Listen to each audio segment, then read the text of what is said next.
Dis papa, ils font quoi les sportifs quand ils sont pas sur le terrain? Eh ben croyez-moi, quand votre fils vous pose cette question, ça fait réfléchir.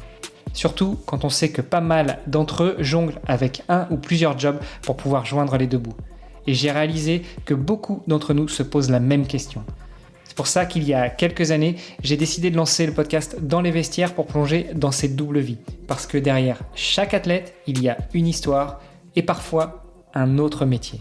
À peu près au même moment, j'ai rejoint ePlayer, un cabinet de recrutement spécialisé dans les recherches critiques.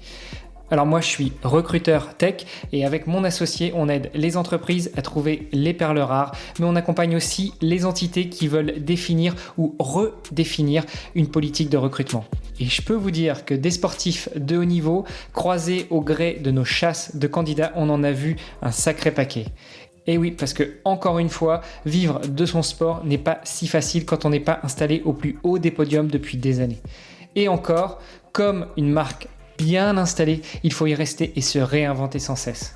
Du coup, à travers les histoires inspirantes de mes invités, je vous propose de découvrir comment on peut répondre à nos enfants qui se demandent encore ce que font toute la journée ces sportifs de haut niveau. Parce que oui, entre sport et entrepreneuriat, il y a beaucoup de points communs. Et avec les JO de Paris qui approchent, c'était le moment de redonner vie à ce podcast. Alors restez après l'épisode, je vous donne tous les détails sur notre invité et je vous invite à aller voir la page sur le site vestiaire.org pour pouvoir le soutenir dans ses projets. Allez, c'est parti pour un nouvel épisode.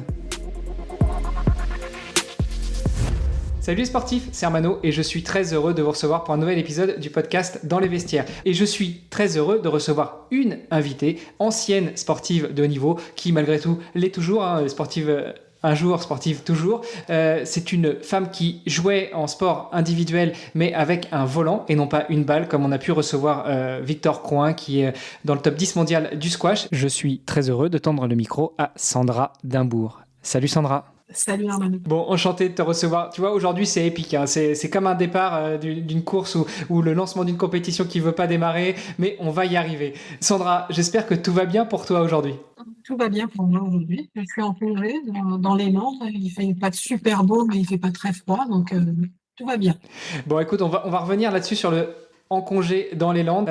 Mais avant tout, j'aimerais te demander la question principale de ce podcast. Qui est Sandra Dimbourg ? Je suis donc née en 1970 d'une maman néerlandaise et d'un papa martiniquais. J'ai très très vite au cours de ma vie pratiqué du sport parce que c'était pour moi ma façon de m'exprimer. J'étais particulièrement timide quand j'étais jeune et la seule façon que j'avais de m'exprimer et d'être à l'aise, c'était sur un terrain de sport. Et c'est vrai que c'est les cours de PS qui me plaisaient le plus quand j'allais en cours, très clairement. J'ai très rapidement pratiqué de l'athlétisme, du foot, en suivant mon père en particulier. Et j'ai fait du tennis, enfin j'ai fait plein de sports, tout plein de sports. J'ai été pas mal guidée aussi par des profs de PS dans mon collège, avec qui on faisait pas mal de hand, du cross, etc. Donc j'ai vraiment pratiqué un petit peu de tout. Et je suis arrivée vers l'âge de 13-14 ans dans un gymnase ou un club à Aubonne, à Ouvert, qui était à proximité de chez mes parents, dans le Val d'Oise. Et j'ai commencé à taper dans le volant. Et puis, je me suis prise au jeu, parce que c'est un sport dans lequel on s'amuse très rapidement, qui est très ludique. Et puis, j'ai gravi toutes les étapes. J'ai vite gagné des matchs. Donc ça m'a plutôt bien motivée, on va dire. Et arrivé dans les compétitions, j'ai vite été repérée par les entraîneurs régionaux dans un premier temps, nationaux par la suite. Le repérage, il s'est fait dans la période où il y avait la candidature de Paris pour les Jeux de 92. On a perdu cette bataille-là, donc ça m'a permis d'aller sur les Jeux de Barcelone derrière. Et j'ai passé des tests au sein de la fédération. J'ai vite été prise dans les équipes de France jeunes, puis ensuite dans les équipes de France seniors dans les années 86, 88, 89. Ça fait quelques temps maintenant. Voilà. Et puis voilà, j'ai poursuivi par la suite et je suis devenue sportive de haut niveau. Bon, on va revenir un petit peu plus en détail sur tout ça. Il y a une chose qui m'a interpellé dès le début de ta présentation, c'est que tu nous as dit tu étais plutôt timide et le sport t'a permis de t'exprimer. On peut revenir là-dessus. Comment est-ce que justement de timidité, on arrive à s'exprimer grâce ou à travers le sport?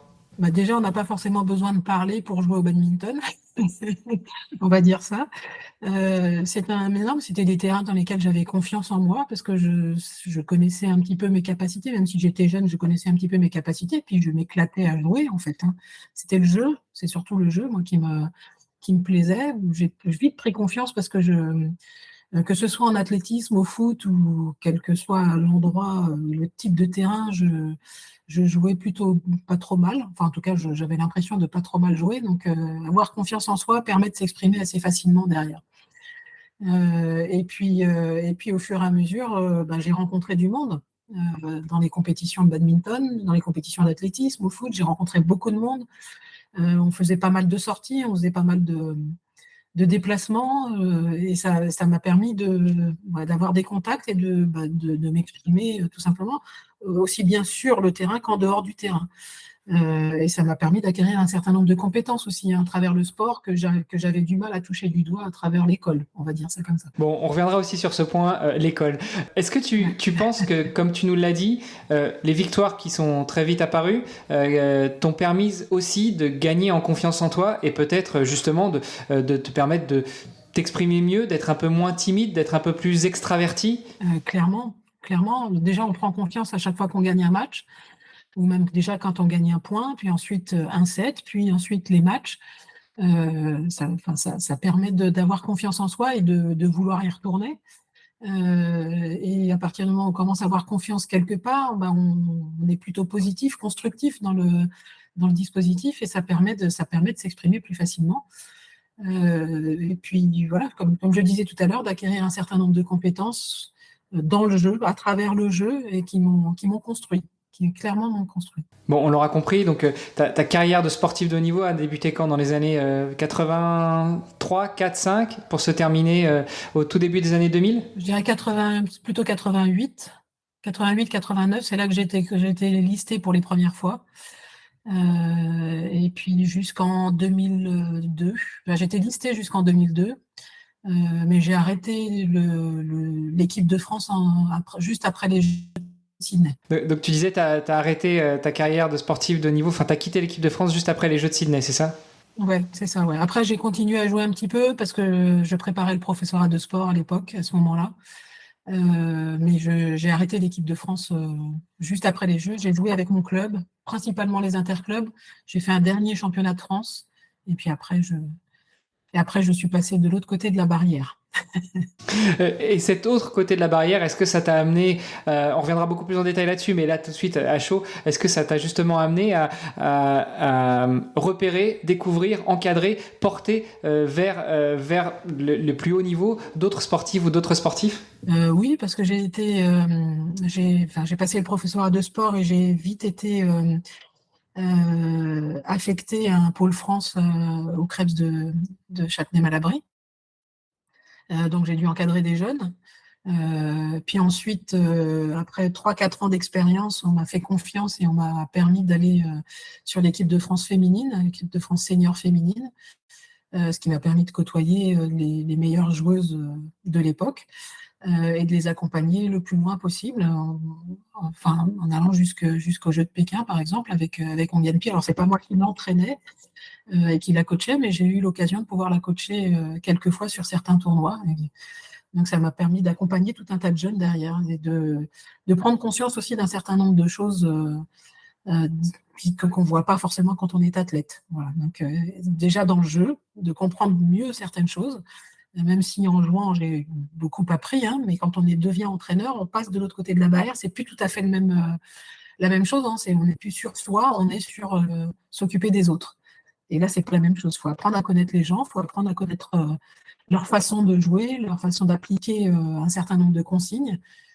C'est un autre métier, c'est une autre vie.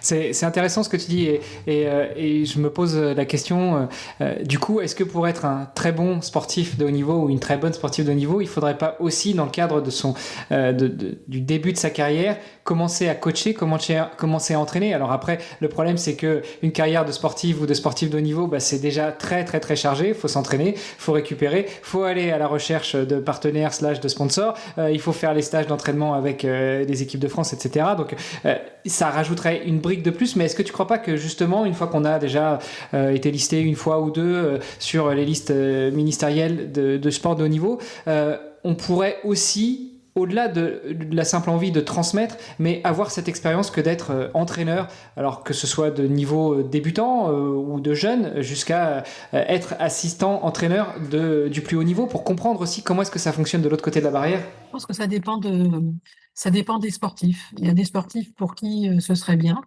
je pense, de prendre conscience d'un certain nombre de choses, de voir les choses un petit peu différemment, de comprendre qu'on n'entraîne pas une personne comme les différentes personnes. D'autres ont besoin de vraiment se recentrer sur eux et je ne suis pas sûre qu'ils soient très à l'aise avec l'entraînement. Moi, je ne suis pas sûre que j'aurais été très à l'aise au départ à entraîner, même si je me suis rendu compte après quand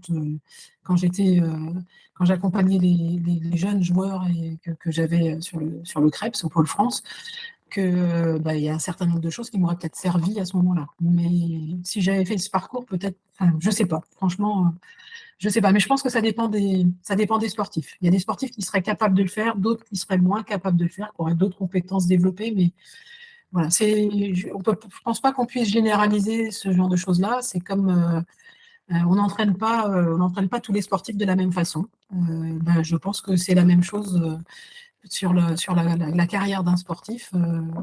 On évolue chacun à sa façon et à son rythme. Peut-être qu'on peut rester un petit peu sur toi justement et sur ce début de carrière, sportif de haut niveau listé dès les années 87-88. Moi, quand je te disais un petit peu plus tôt 83-84, c'est vraiment le moment où tu commences à débuter le badminton, à être performante, à être repérée. Ça voulait dire quoi à ce moment-là, être sportive quasiment de haut niveau en badminton? Et j'insiste sur le sportif, c'est-à-dire sur une femme, dans un sport qui, le badminton, est connu du plus grand nombre, mais c'est pas le foot, c'est pas le tennis, c'est pas le golf, c'est pas le basket, c'est pas encore le handball non plus. Donc, au milieu des années 80, qu'est-ce que ça voulait dire pour toi en tant que sportive et en tant que femme? Alors déjà, au milieu des années 80, quand j'ai commencé, franchement, j'avais pas du tout l'objectif de devenir sportif de haut niveau. Moi, ce que je voulais, c'était jouer au badminton, jouer, être sur un terrain, courir, me dépenser et puis m'éclater. Voilà, donc j'étais pas du tout dans cette optique-là. Les choses sont venues un petit peu dans ma tête de manière très naïve, de manière très progressive, à tel point que même sur la qualification des Jeux de Barcelone, objectivement, moi, j'avais pas en tête d'aller sur les Jeux de Barcelone. Je savais qu'il y avait le badminton, je savais qu'il y avait possibilité de se qualifier, mais objectivement, j'y allais. Enfin, moi, j'ai joué, c'était mes premières années en équipe de France, quasiment. Enfin, ça faisait 3-4 ans que j'étais en équipe de France senior, mais voilà, je venais tout juste de devenir en numéro 1 française à ce moment-là. Je n'avais même pas regardé les critères de qualification pour les Jeux de Barcelone. Donc c'est arrivé un peu comme ça. Voilà, après, j'avais pas de. Enfin, moi, je m'éclatais, je jouais. Ce que je voulais, c'était être sur un terrain. Et puis, on avait la chance de pouvoir parcourir l'Europe et le monde, parce qu'on passait notre temps aussi un petit peu en Asie. Je profitais bien de tout ça. Et puis, je m'éclatais, quoi, hein, tout simplement. Je n'avais pas forcément d'idées par rapport à la sportive de haut niveau, par rapport à le fait que je sois une femme dans un sport qui était assez confidentiel à l'époque, qui était peu représenté. Aujourd'hui, c'est très représenté dans le monde scolaire, mais c'est vrai que c'est pas du tout le foot ni quoi que ce soit. On gagnait pas très peu d'argent. Les seules aides qu'on avait, c'était les aides personnalisées. Et puis après, c'est mes parents qui m'ont beaucoup porté, hein, très clairement. Donc non, c'était voilà, moi je m'éclatais. Mais ça m'a permis de m'exprimer, deux, de grandir, de progresser, et puis je m'éclatais, quoi. Enfin, contre. voilà, je jouais au badminton, c'était mon kiff, on va dire ça, comme disent certains jeunes.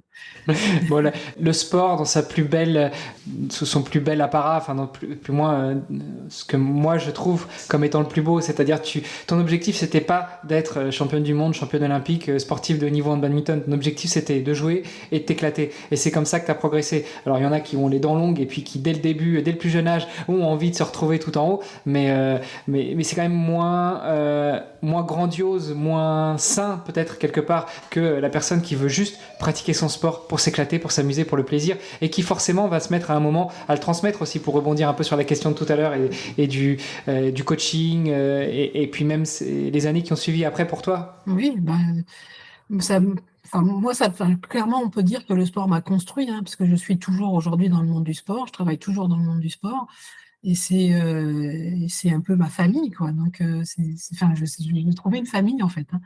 Voilà, mais après, c'est vrai que moi, le badminton, à l'époque où j'ai commencé, la Fédé, il faut savoir que la Fédération française de badminton, elle est née en 1979, si je me souviens bien. Donc, c'était extrêmement jeune. Les équipes de France ont commencé à peine à structurer les choses. On avait un DTN depuis peut-être un ou 2 ans quand j'ai commencé, maximum. C'était vraiment peu structuré. Il n'y avait rien du tout quand j'ai commencé. Moi, j'ai vraiment profité de toute la structuration du badminton. C'est-à-dire que quand je suis arrivée, il n'y avait pas l'INSEP. Je suis arrivée, ils ont ouvert un pôle à l'INSEP. J'ai bénéficié d'entraîneurs étrangers qui avaient des expériences incroyables, hein. Un entraîneur suédois, un entraîneur danois, puis un entraîneur anglais par la suite, qui ont formé et qui ont construit et structuré le badminton en France, hein, et qui ont formé les entraîneurs qui sont passés dernièrement et qui sont aujourd'hui sur les terrains. C'est eux qui étaient à la base de tout ça. J'ai vraiment, moi, bénéficié de tout ça. J'ai vraiment eu l'impression d'avoir un parcours. Il n'y a pas beaucoup eu de problèmes. Il y en a eu quelques-uns, mais il n'y a pas eu énormément de problèmes. Et j'ai vraiment eu l'impression d'avoir de la chance et de tomber toujours au bon moment, au bon endroit. Enfin, c'était incroyable. Enfin, j'ai trouvé ça assez incroyable. Ah, ce sujet de la chance, je l'avais abordé aussi avec Jimmy Vienno, 7 fois champion du monde de boxe thaï, qui dit qu'il a beaucoup de chance. Oui, mais pour moi, je suis pas certain. Je trouve que la chance, c'est une succession de situations dans laquelle on se met, qui nous emmène effectivement à s'estimer chanceux, mais c'est quand même une succession d'actions que toi tu as menées qui t'ont permis d'arriver là. Tu t'es entraîné dur, tu as progressé, tu as gagné, et puis effectivement c'était le moment pour le badminton français. Tu as pu bénéficier de tout ce qui se mettait en place, mais au-delà de la chance, c'est surtout toi qui as mis tout ça en place. Oui, enfin, je pense qu'il y avait un petit peu une concordance des temps, on va dire ça comme ça. C'est vrai que moi, je suis arrivée, j'ai commencé à jouer, je m'éclatais et j'adorais ça. Donc, j'étais quasiment tous les jours sur un terrain de badminton. Mais c'était un plaisir d'être là, c'était mon choix d'être là. Donc, voilà, je voulais être là, j'ai fait les choses. Il y a des gens qui parlent de sacrifice, etc. Moi, je suis pas du tout dans ces termes-là, parce que pour moi, sacrifice, c'est pas forcément très positif. Voilà, je souhaitais être là, j'adorais ça, voilà, j'adorais faire des efforts, j'adorais m'entraîner, j'adorais partir en compète, j'adorais gagner, ça c'est sûr. J'aimais pas perdre, comme beaucoup de monde, mais ça c'est certain. Et puis les choses se sont construites au fur et à mesure. Le badminton est rentré sur les Jeux en 92. Et ça, je pense, a ouvert beaucoup de portes à la Fédération française de badminton. Moi, je suis arrivée à ce moment-là. Voilà. Et c'est une concordance des temps. Alors, c'est sûr que j'ai certainement, il y a eu des opportunités, je les ai saisies, très clairement. Mais je pense que s'il n'y avait pas eu cette concordance des temps, peut-être que ça aurait été plus compliqué. Voilà. Et donc, je pense qu'il voilà, il y a un mix des choses qui ont fait que j'ai eu l'impression de naviguer. Pas tranquillement, mais de naviguer plutôt positivement et de manière constructive dans un dispositif qui m'a permis de m'exprimer et qui m'a permis de faire ce que j'ai pu faire dans le sport de haut niveau. Pour revenir un peu sur ta carrière et sur ton palmarès, donc il y a eu 3 Olympiades sur lesquelles tu as concouru. Il n'y a pas eu de titre olympique, mais peut-être que tu vas pouvoir revenir avec nous sur le pourquoi, le comment. Il y a eu des titres en championnat de France, il y a eu des titres en compétition internationale. Tu peux refaire un passage avec nous rapidement sur ton palmarès pendant toutes ces années de pratique? Alors, non, donc j'ai 16 titres de championne de France, en simple, en double. Donc, et voilà, il y a plusieurs disciplines hein, en badminton. Il y a 5 disciplines, simple, double et double mixte. Il y a simple homme, simple dame. Moi, j'ai participé au simple dame, double dame et double mixte. Donc, j'ai eu des titres dans les 3 disciplines. Donc, tout ça entre 88 et 2000. Voilà. Ensuite, j'ai remporté quelques tournois internationaux, comme les internationaux d'Australie, internationaux de Slovénie, internationaux de Maurice. J'ai eu la chance d'aller à l'île Maurice. C'était plutôt sympa, en plus du fait de gagner là-bas. Mon meilleur classement mondial, c'était 19e mondial. Donc, j'étais dans le top 20 quelques temps. Et puis, j'ai gagné 2 ou 3 fois le circuit européen, si je me souviens bien. Parce qu'il y avait un circuit européen, et à chaque fois qu'on gagnait, on marquait des points à la fin de l'année. Ben, voilà, on avait un classement et j'ai gagné ce circuit-là. Voilà, ça c'est mon palmarès, mon petit palmarès en badminton. Oh, petit. Il y en a beaucoup qui rêveraient d'avoir un petit palmarès comme ça, que ce soit en badminton ou dans d'autres disciplines. Oui, mais après, il y en a qui font beaucoup mieux que moi, très clairement. Mais c'est vrai que je me suis éclatée. Voilà, ça c'est clair. Pour rentrer, vraiment mettre les pieds dans le plat là, de l'essence même de ce podcast qui est de revenir sur le financement des carrières des sportives et sportifs de haut niveau, tu disais tout à l'heure, au hasard d'une des réponses, qu'à cette époque-là, tout se structurait, mais le badminton n'était pas un sport très connu, très pratiqué en France, et on vivait pas forcément très bien du badminton. Comment est-ce que toi, tu vivais comment est-ce que tu organisais ta carrière? Comment est-ce que tu mettais du beurre dans les épinards? Si déjà, tu arrivais à payer les épinards. Ouais. Moi, j'ai été beaucoup aidée par mes parents qui m'ont poussée vers le sport parce qu'ils ont bien vu que c'était là que j'étais le plus à l'aise. Ils ont financé une bonne partie de ma carrière, très clairement. Après, la Fédération française, moi j'étais numéro 1 française je dirais, entre 90 et 2000. Donc la fédération, elle a aussi un petit peu financé. On avait des aides personnalisées qui n'étaient pas forcément énormes, mais qui permettaient de vivre. Voilà. Et tous les tournois étaient tous les tournois internationaux, quand on partait avec les équipes de France, tout était financé par la fédération à l'époque. Donc je m'en suis plutôt bien sortie. J'ai pu aller faire quelques stages aussi au Danemark, en Asie, etc. Et tout ça a été financé par la fédération. Donc, comme j'étais numéro 1 français, je pense que c'était. Voilà, c'est comme je disais, quand les planètes sont alignées, ça permet d'avancer. Je sais qu'aujourd'hui, c'est un petit peu plus compliqué pour les joueurs, même s'ils peuvent, sur le circuit, eux, gagner beaucoup plus que ce qu'on gagnait nous à l'époque. Parce que moi, je n'étais pas professionnelle, hein, j'étais joueuse de badminton, mais à côté, je faisais soit des études, soit je travaillais. Tout ça, ça m'a permis de financer et de faire ce que je souhaitais, très clairement. Mais les parents, c'est important. La fédération a beaucoup aidé, très clairement, à l'époque, dans la structuration et le fait qu'on soit devenu olympique a apporté un petit peu d'argent pour les équipes de France et pour les meilleurs joueurs français. Et ça m'a permis de faire tout ce que j'ai pu. Voilà. Après, j'ai pas beaucoup économisé, on va dire, pendant cette période-là. Mais voilà, j'assume, il y a pas de souci. Derrière, ça m'a permis de passer le professorat de sport. Aujourd'hui, je suis prof de sport. J'ai travaillé au CREPS et à la fédération. Et aujourd'hui, ça me permet de vivre et d'économiser. Voilà. Mais c'était pas, j'ai pas connu de période très compliquée financièrement. Voilà. Donc, sportif de niveau de 88 à 2000, donc tu as arrêté plus ou moins ta carrière à 30 ans. Tu me disais que tes parents ont beaucoup aidé. À côté de ça, soit tu faisais des études, soit tu travaillais. Si je ne m'abuse, en France, jusqu'en 2012, eh bien, les années de pratique du sport au plus haut niveau ne sont pas reconnues pour le calcul de la retraite, ou du moins, c'est encore un petit peu en discussion. Donc toi, finalement, toutes ces périodes où tu ne travaillais pas jusqu'à tes 30 ans, jusqu'à la fin de ton statut de sportif de haut niveau, tout ça, c'est des années perdues pour ta retraite, ou il y a des moyens de récupérer un peu? Si je mets un petit peu de sous que je paye mes trimestres, je pourrais rattraper certaines choses. C'est clair que je ne pense pas que j'aurai des trimestres suffisants à la fin de ma carrière, ça c'est clair. Néanmoins, il y a des périodes où j'ai quand même touché pas mal d'aides personnalisées et des primes à la performance qui m'ont permis de cotiser à ce moment-là. Parce que tout ce qui est retraite, avant, c'est vrai qu'avant 2012, c'est pas forcément reconnu. Enfin, en tout cas, les années de sportifs de haut niveau ne sont pas reconnues. Mais à partir du moment où on cotise, on cotisait, même pour ceux qui sont après 2012, eh ben, il faut qu'ils fassent attention parce qu'à partir du moment où ils cotisent en touchant des aides perso ou en étant payés, ben, ces données-là ne sont pas reconnues comme étant sportifs de haut niveau. C'est un peu complexe comme montage. Voilà. Mais voilà.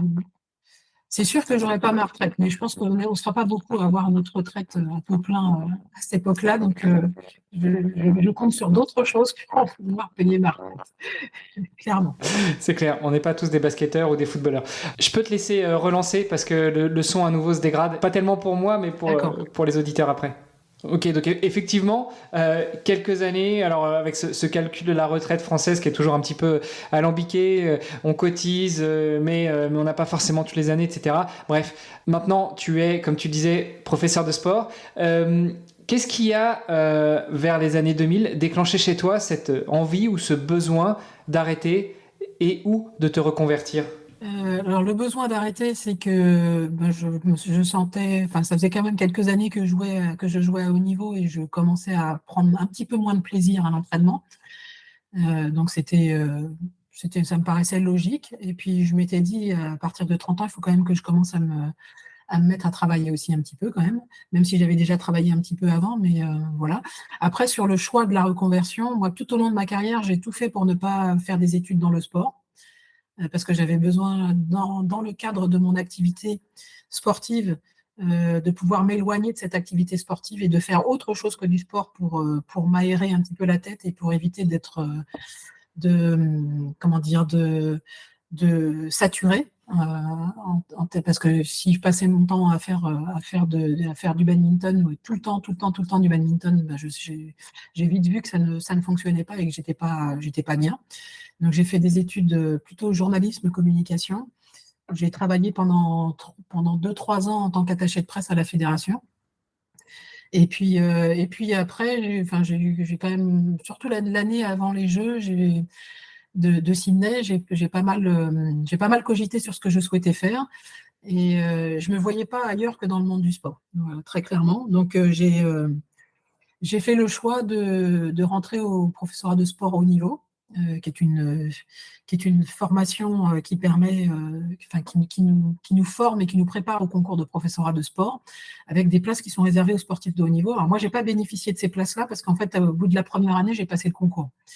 Et je l'ai réussi. Donc, je suis rentrée par la voie du professorat de sport en externe.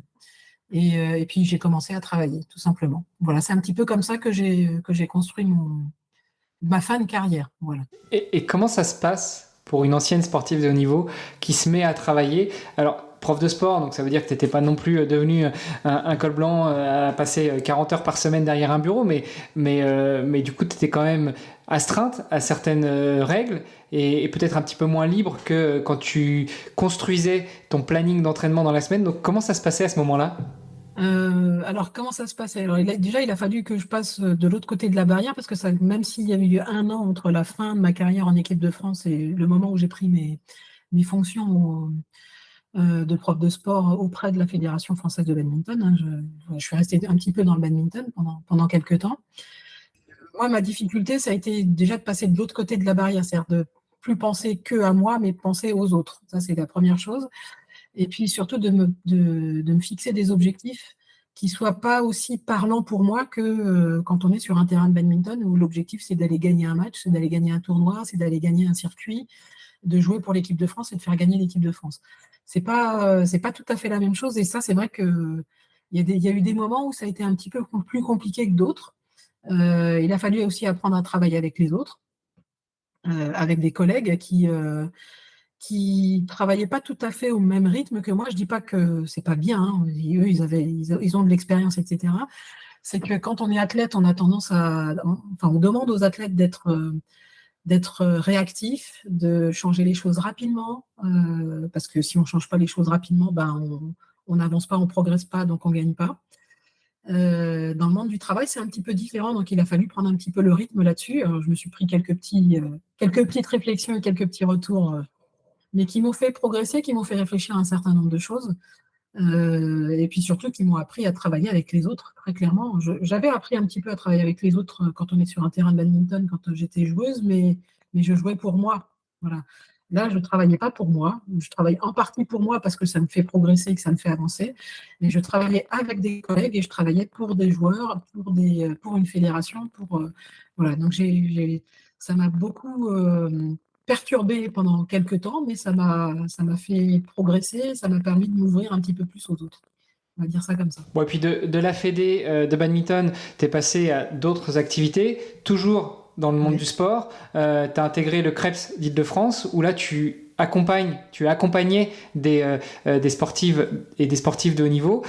C'était quoi l'orientation de ta mission cette fois-ci? Alors, sur le CREPS Île-de-France, quand je suis arrivée en 2011. La première chose, c'était le suivi socio-professionnel et plus particulièrement le suivi scolaire des sportifs, parce que c'est vrai que dans les CREPS, les jeunes, enfin les sportifs qui sont là sont jeunes, hein. C'est des jeunes qui sont en pôle espoir, voire en pôle France, qui rentrent un peu dans le dispositif de haut niveau, qui ne sont pas encore sportifs de haut niveau pour certains.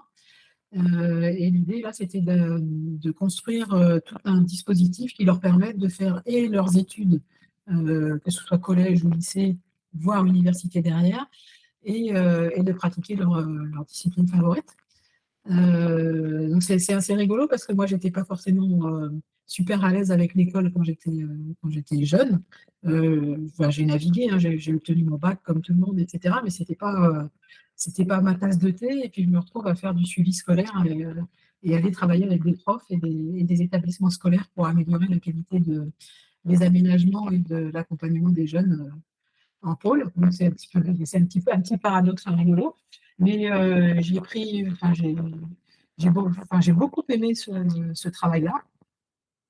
Ça m'a permis de faire évoluer un petit peu les dispositifs au CREPS jusqu'à justement cette année, la rentrée de septembre, là, à y intégrer un établissement scolaire au sein du CREPS. Donc, voilà, donc il y a eu beaucoup, beaucoup d'étapes. Donc, mon travail, c'était principalement ça. Sur les 2 dernières années que j'ai eu au CREPS, là, j'étais responsable du département sport de haut niveau, donc je n'avais pas que la scolarité à mettre en place. C'était une partie de mon travail. L'autre partie de mon travail, c'était évidemment de mettre les entraîneurs et les sportifs dans des bonnes conditions pour pouvoir s'entraîner au sein de l'établissement. Et donc là, c'était pas que sur le badminton, c'était tout sport confondu. Tout sport confondu. Ouais. Tout sport confondu. Il y a 18 pôles au CREPS qui sont sur 2 sites. Il y a un site à Châtenay-Malabry et un site à Vers-sur-Marne. Et là, c'est 16 disciplines différentes. Donc, ça va du tir à l'arc au handball féminin, au basket.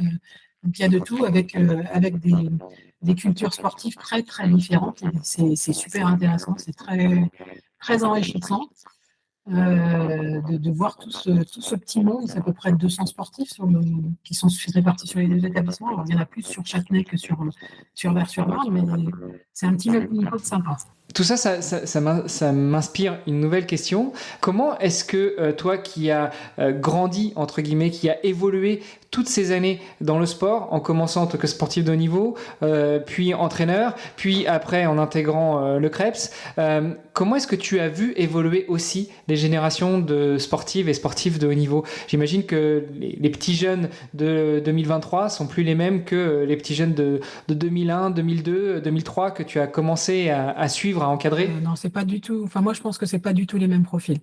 Déjà parce que on n'a pas, enfin, on n'a pas les mêmes outils aujourd'hui. J'ai l'impression à l'époque, on n'avait pas forcément le téléphone portable. Il existait, mais c'était pas tout à fait les mêmes. C'était le début un petit peu du SMS. On appuyait 15 fois sur les touches pour mettre une lettre. Ah oui, je me souviens de ça. Nos plus jeunes auditeurs voient peut-être pas de quoi on parle, mais on n'est pas sur le téléphone à tourner quand même. Mais c'est vrai que appuyer plusieurs fois sur une même touche pour avoir le premier, le deuxième ou le troisième caractère, c'est un bon souvenir, ça. Oui, c'était un bon souvenir, mais les gens se parlaient un petit peu encore à table et voilà, c'était pas. Là aujourd'hui, les jeunes, ils sont beaucoup sur leur téléphone portable. Ils ont des outils un petit peu différents, clairement. Ils ont d'autres atouts, hein, ils ont d'autres, je dirais, potentiels et d'autres forces qu'à l'époque. Mais on leur donne beaucoup, je trouve. Voilà. C'est ce que je pense, c'est qu'on.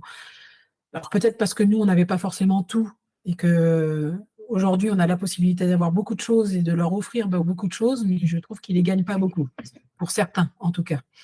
Et qu'il y a un gros travail à faire en termes d'autonomie et de responsabilisation de ces jeunes, des jeunes et de leurs familles aussi, parce que les parents sont parfois aussi très demandeurs et très vindicatifs sur un certain nombre de choses. Et j'ai pas l'impression d'avoir eu des parents comme ça, et j'ai pas l'impression qu'à l'époque, les parents étaient comme ça. Voilà. C'est mon sentiment. Mais c'est vrai que les parents sont enfin, certains sont très présents, d'autres sont pas du tout présents. Ça, je pense que ça va pas changer. Mais pour ceux qui sont présents, ils ont tendance à demander des choses ouais, qui sont parfois un peu surprenantes, et surtout à mettre la responsabilité sur autre chose que sur eux et sur leurs enfants. Voilà, là, il y a un travail énorme à faire, je pense. On en revient un petit peu aux questions de société actuelle et à l'évolution de cette société, et puis aussi du sujet de la société d'immédiateté dans laquelle on est de plus en plus plongé. Effectivement, il y a des gens qui ont du mal à comprendre, et quand on commence à toucher un peu au sport de haut niveau, que tout n'arrive pas comme ça tout cru, et que ça demande des années et des années et des années d'entraînement, de pratique, de compétition pour pouvoir arriver au plus haut niveau. Si on reprend l'exemple du sport, enfin du foot en particulier, Kylian Mbappé n'est pas devenu Kylian Mbappé du jour au lendemain. Il y a eu beaucoup d'années d'entraînement avant. Très clairement, très clairement. Et puis surtout, il est allé les gagner, ces galons, oui. Voilà, donc les choses ne sont pas forcément arrivées comme ça. J'imagine qu'ils n'ont pas roulé sur l'or toute leur vie dans la famille Mbappé. Donc, alors que c'est vrai que moi, je vois arriver des jeunes qui n'ont pas forcément le niveau pour devenir sportifs de haut niveau, hein, parce que c'est vrai qu'en Krebs, on a 200 sportifs, mais les 200 n'iront pas tout là-haut. Il y en aura peut-être 2, 3 par génération qui iront. Donc, et des parents qui, parfois, quand ça ne marche pas, remettent en cause le système et oublient de regarder un petit peu ce qu'ils font et ce que font leurs enfants. Voilà. Mais voilà, c'est un point de vue personnel. Voilà. Balayer devant sa porte avant de balayer devant la porte des autres. Tiens, tu parles du Krebs, tu as parlé aussi de l'INSEP que tu as intégré au tout début, alors pas quand l'INSEP a été créé, mais plutôt quand le badminton est entré à l'INSEP. Quelle est la différence entre l'INSEP et les Krebs? L'INSEP, c'est le bateau amiral, hein, c'est là où normalement quasiment tous les meilleurs sportifs passent. C'est principalement fait pour des sportifs qui sont déjà à très haut niveau, mis à part dans certaines disciplines comme le basket par exemple, ou le pôle France, là, qu'on concerne plutôt des jeunes. Mais c'est le bateau amiral. Les Krebs sont plus positionnés au niveau régional. Ils ont des missions qui sont déterminées par le ministère des Sports, mais ils sont gérés, en tout cas concernant les murs et les structures. Pour les coups, c'est les régions aujourd'hui qui gèrent les Krebs. Voilà. Et on y positionne, les fédérations, ils positionnent des pôles espoirs, des pôles France jeunes généralement, quelques pôles France élite selon les régions et selon les particularités des disciplines en question. Mais en général, dans les Krebs, on a des jeunes qui sont en devenir, on va dire. Certains sont déjà sportifs de haut niveau, sont déjà listés, mais ils sont plus en devenir qu'à l'INSEP, là-haut, c'est le top niveau. Bon, écoute, c'est bon à savoir, parce que c'est vrai que c'est des termes qu'on utilise assez régulièrement, notamment dans le podcast, et je ne l'avais pas forcément défini jusqu'à présent. Donc, merci à toi, Sandra, d'avoir détailler les définitions avec moi. Donc on l'aura bien compris, maintenant toi ta carrière de sportive de haut niveau est un peu derrière, maintenant tu es plutôt dans une carrière de sportive reconvertie, toujours dans le sport et dans l'accompagnement, dans la prise en charge des jeunes en devenir qui peut-être un jour iront jusqu'à l'INSEP. Sans trahir de secret, tu nous as dit que tu étais né en 70, donc on a une petite idée de ton âge. Tu te vois où dans 5 ou 10 ans, toujours dans le sport, toujours dans ce domaine-là? Est-ce que tu ambitionnes une autre reconversion, ou peut-être qu'à l'orée des Jeux Olympiques de Paris 2024, d'autres missions s'ouvrent à toi? C'est même pas à l'orée, c'est normalement au mois de janvier, j'intègre le ministère. Où j'ai candidaté sur un poste au sein du bureau des fédérations. Donc ce sera un petit peu plus administratif, un peu moins sur le terrain, un petit peu plus législatif aussi. Donc il va falloir que je me remette un petit peu dans les textes et pour voir autre chose, parce que c'est vrai que ça faisait, je suis au Krebs depuis 2011, mais dans la réalité, je travaille au Krebs depuis 2001 en fait, puisque le pôle France était au Krebs. Même si je travaillais pour la fédération, j'étais les 3/4 du temps au Krebs. Donc il va falloir que je bouge un petit peu, voilà, et puis que que je me mette de nouveaux challenges pour évoluer, pour voilà, tout simplement vivre d'autres choses, voir d'autres personnes, découvrir une administration pour le coup, parce que c'est vrai que quand on est prof de sport, on peut très bien travailler pour une fédération, mais aussi dans des services départementaux, régionaux ou à la centrale, comme on dit, à la centrale. Et là, en l'occurrence, j'ai l'opportunité de travailler au bureau des fédérations à la direction des sports. Donc, ça va me permettre de découvrir autre chose, un autre monde, une nouvelle façon de fonctionner, certes plus administrative, certes certainement moins mobile, mais tout aussi intéressante, je pense. Et essayer de leur apporter un petit peu mon expérience de terrain, entre guillemets. Parce que c'est vrai que dans l'administration, ils sont parfois un petit peu loin du terrain, même si les gens qui sont dans ce service-là, je les connais, ils connaissent assez bien le terrain pour le coup. Ouais, c'est parfois le reproche qu'on peut faire à l'administration, et qu'on parle de sport ou pas, c'est que ce sont souvent des décisions qui sont prises par des technocrates, donc des gens qui connaissent très bien la technique, mais qui sont peut-être un peu moins proches du terrain. Donc toi, c'est aussi ce que tu vas pouvoir apporter, ton expérience depuis toutes ces années, en tant que sportif de haut niveau, en tant qu'entraîneur et en tant que chargé de faire évoluer ces jeunes sportifs. Ouais, c'est ce que j'espère pouvoir leur apporter. Et puis moi, je vais revoir un petit peu tous les textes et prendre une expérience un petit peu différente du sport. Autre question sur la projection, justement, et celle que j'aime poser à mes invités pour terminer les épisodes. Si tu pouvais te revenir en arrière et parler avec la Sandra Dimbourg de 87, 88, tu vois, juste au début où tu es listée, qu'est-ce que tu penses que la petite Sandra dirait à la grande Sandra de maintenant? Continue à t'éclater, joue, amuse-toi. Voilà, en gros, c'était surtout ça, parce que ça a été mon moteur et c'est ce qui m'a fait avancer. Voilà, continue à vivre les expériences les unes après les autres et puis éclate-toi, tout simplement. C'est un peu ça. C'est vrai qu'il y a des moments où on perd ces petites choses-là qui sont importantes et qui nous font avancer, qui nous font vivre et apprécier ce qu'on a. Voilà, tout simplement. Je pense que j'irai vers ça, de manière très naïve, voilà, parce que j'étais très naïve à l'époque.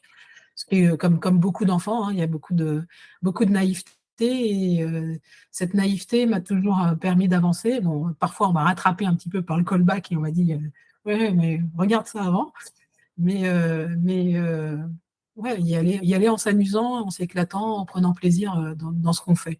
Voilà, j'ai la chance de travailler dans un monde qui n'est pas toujours facile et pas toujours plaisant, mais dans un monde où on sait que les gens s'éclatent quand même. C'est quand même un endroit où on aide les gens à s'amuser, à prendre plaisir, à se construire, aussi bien physiquement que mentalement. Enfin, voilà, donc je pense que c'est ce que je me dirais, éclate-toi. Et puis pour reboucler sur la question principale du podcast, si des petits jeunes venaient te voir justement en te disant moi aussi j'aimerais bien devenir sportif de haut niveau, allez on va prendre le badminton par exemple, au hasard, hein. Qu'est-ce que tu pourrais leur donner comme conseil, non pas forcément sportif, mais vraiment pour ce qui est du financement de leur carrière? Déjà, qu'ils sachent qu'il y a beaucoup de choses quand même qui sont mises en place. Tout n'est pas rose. Très clairement, ils vont pas gagner de l'argent, ils vont pas gagner de l'argent tout de suite. Ça, c'est clair. Il faut, pour gagner de l'argent en badminton, il faut être en équipe de France, voire même au-delà, puisque c'est aujourd'hui quand même des quarts de finale, demi-finale dans des gros tournois internationaux. Donc, on gagne pas d'argent comme ça, mais il y a quand même beaucoup de possibilités pour pouvoir s'en sortir. La seule chose, c'est qu'il faut savoir taper aux bonnes portes, parce que il y a quand même beaucoup d'interlocuteurs différents qui font que c'est pas forcément facile de s'y retrouver, très clairement. Il faut savoir où aller, que ce soit à la commune, le club, la commune, la région, le département, les services départementaux, les services les DRAGES, tout ça, c'est un monde qui est complètement inconnu de tous les jeunes et qui fait qu'ils sont parfois un petit peu perdus, même souvent perdus, et se retrouvent parfois dans de grosses difficultés. Il faut savoir taper aux bonnes portes, il faut savoir il faut savoir aussi s'imposer parfois auprès de la fédération, auprès des différents services pour pouvoir aller chercher des financements. Et puis aujourd'hui, il y a encore de nouveaux financements possibles avec les financements participatifs, etc. Il y a plein de choses qui se développent. Donc il faut taper à la bonne porte et trouver les personnes idoines qui permettront de constituer les dossiers et puis d'avancer. Et alors, du coup, je pense que tu me vois venir, mais comment faire pour trouver ces personnes, pour trouver le chemin bien fléché pour suivre les panneaux? Parce que tu l'as dit, il y a beaucoup de possibilités, il y a de quoi se perdre, mais il y a aussi de quoi avancer, évoluer et réussir à construire cette carrière. Ouais, déjà, il y a les fédérations. Au sein des fédérations, il y a une direction technique nationale avec des personnes qui sont chargées du suivi socio-professionnel et qui sont normalement là pour accompagner les sportifs sur le plan des études et des financements, très clairement. Déjà, ça, c'est la première porte. Après ça, il y a les maisons régionales de la performance qui ont été mises en place il y a 2 ans et demi, et il y a au sein de ces maisons régionales de la performance également quelqu'un chargé du suivi socio-professionnel. Et ces personnes-là travaillent en lien avec les fédérations. Donc là, il y a déjà des choses. Ensuite, il y a les régions. Alors, sur la région Île-de-France, il y a pas mal de financements qui sont mis à disposition des sportifs. Et c'est pareil, il faut taper à la porte, parce que c'est une des prérogatives des régions que d'accompagner parfois le sport de haut niveau. C'est très politisé, c'est pas pareil dans toutes les régions, mais si on prend la région Île-de-France, il y a de quoi faire sur l'accompagnement des sportifs. Et puis après, les communes, si elles le souhaitent, les clubs, les départements aident sur les transports, par exemple, ou ce genre de choses-là. Donc, en fonction des demandes et des besoins, il faut taper aux différentes portes. Mais la première chose, c'est les fédérations.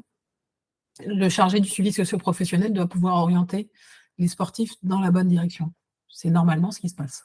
Bon, écoute, c'est bien noté. C'est toujours le cas. Voilà. Non, mais écoute, c'est bien noté. Google, chargé de suivi socio-professionnel ou socio-éducatif des sportifs et sportifs de haut niveau. Ouais. Et puis, si jamais on ne trouve pas, n'hésitez pas à nous contacter et nous, on posera gentiment la question à Sandra. En dehors de ça, Sandra, si on veut rester en contact avec toi, si on veut te suivre, si on veut suivre ton actualité ou si on veut te poser quelques questions, alors n'y allez pas à 400, mais si on a quelques petites questions, où est-ce qu'on peut te retrouver ?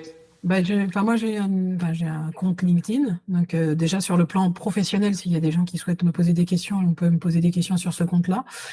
Après, je suis sur les réseaux, alors plus pour la photo, donc, parce que j'y poste mes photos. Mais il y a toujours des messageries, donc il n'y a pas de problème, je peux répondre aux questions. Super. Écoute, merci beaucoup Sandra. On te souhaite une bonne continuation. Et puis, alors cet épisode sera diffusé certainement début 2024, donc tu seras déjà en fonction dans tes nouvelles fonctions au ministère des Sports. Mais on te souhaite que tout se passe bien. D'ici là, chères auditrices, chers auditeurs, passez une bonne semaine. Merci.